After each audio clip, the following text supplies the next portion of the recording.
Hello, my friends. I know my past few videos have been basically based in um in scripture, in prophecy, and in God, which that's really where my calling is. Excuse me.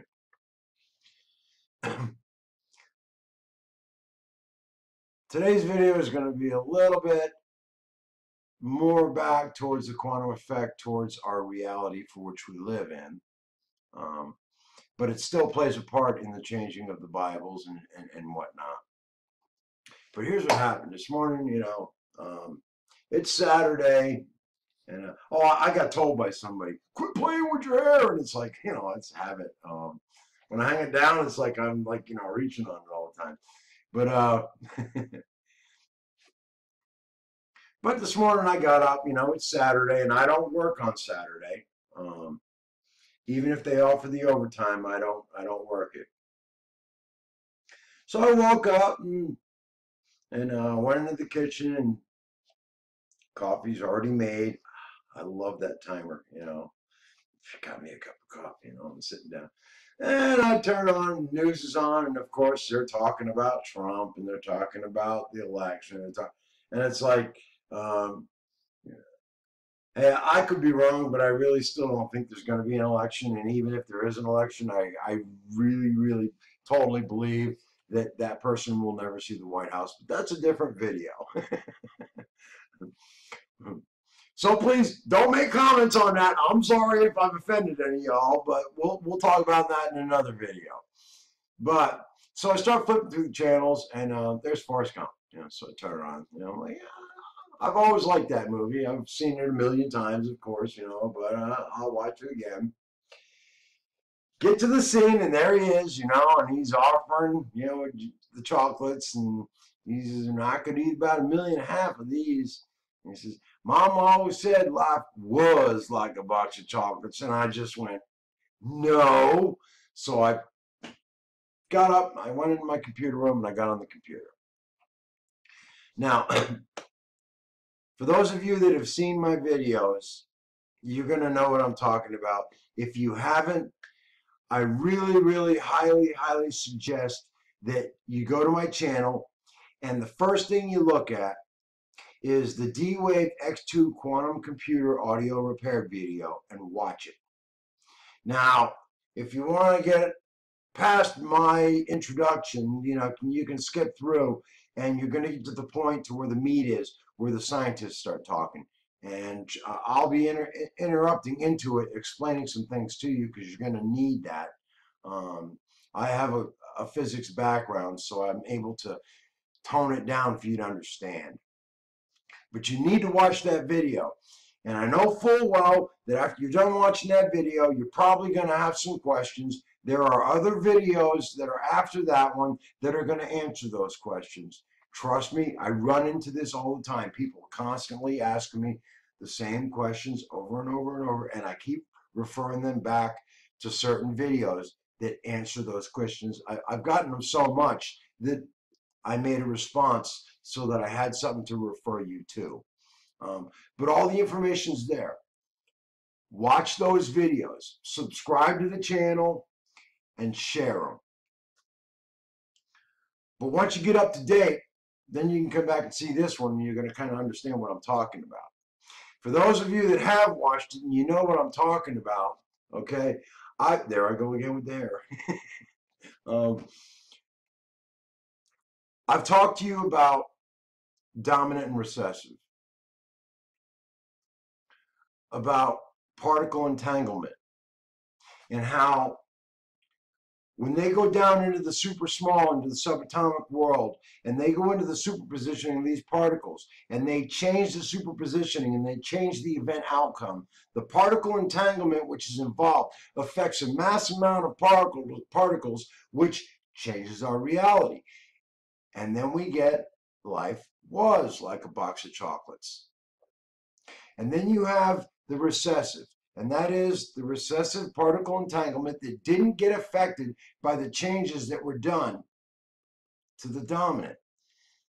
And the thing is, the recessive is usually so small that it can be just memory. And we're going, no, we remember something different. It wasn't that way.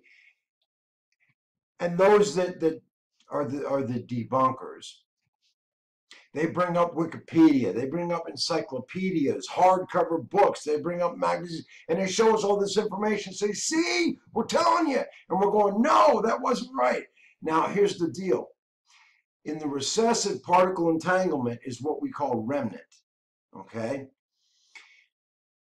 And in remnant, it's not only always just memory. There's always fragments that seem to be left behind that were unaffected by the dominant particle entanglement. But you got to really, really look hard. So like I said, or if I didn't, because I know I've re-recorded this a couple times. First time I did this, I did the whole preamble to the video. And when I went to look back, I noticed that the microphone wasn't on, so you didn't get any of the words, so I had to do it over. Okay. But in case I didn't mention it, hold up a second. So what I ended up doing was I got on the computer and hours upon hours, I'm searching and I'm finding all these different interviews with Tom Hanks and with the director and with the other actors and actresses that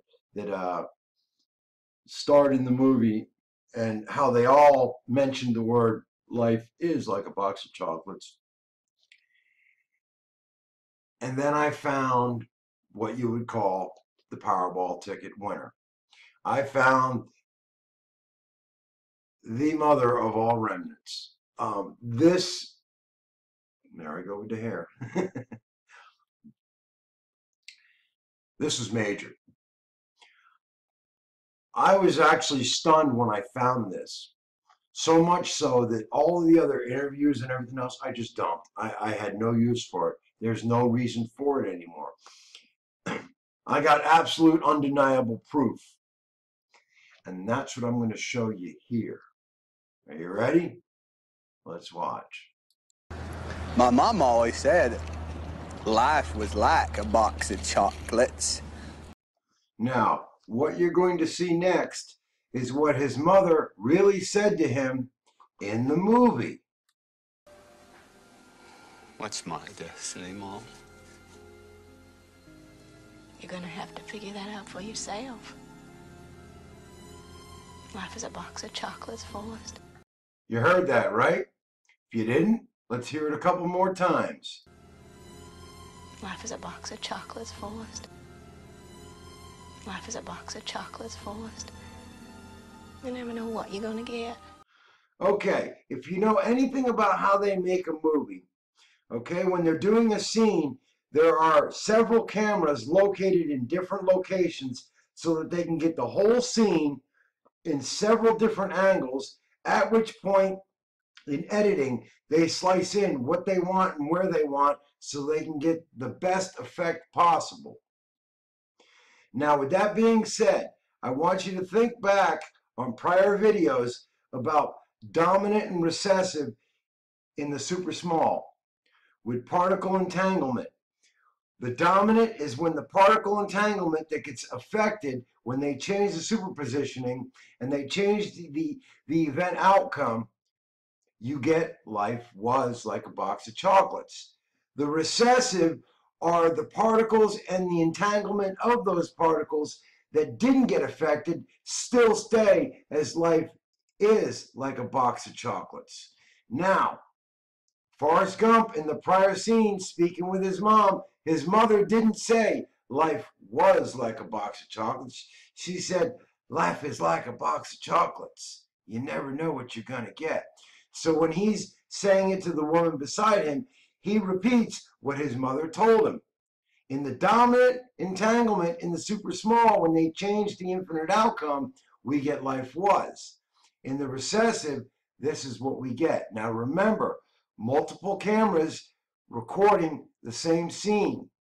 And I'm going to tell you, it took a long, long time for me digging to find this. Check this out. My mom always said that life is like a box of chocolates. My mom always said that life is like a box of chocolates. My mom always said that life is like a box of chocolates. My mom always said that life is like a box of chocolates. You never know what you're going to get. Now, for all you debunkers, you people that keep on saying we're crazy, well, debunk that. This is an exact, perfect example of dominant entanglement and recessive entanglement, which is the unaffected particles, which creates a remnant. This is a remnant. This shows you exactly that both instances now exist in our reality. The remnant is still there. It just takes a real long, hard time to find it, to show you proof. Debunk that.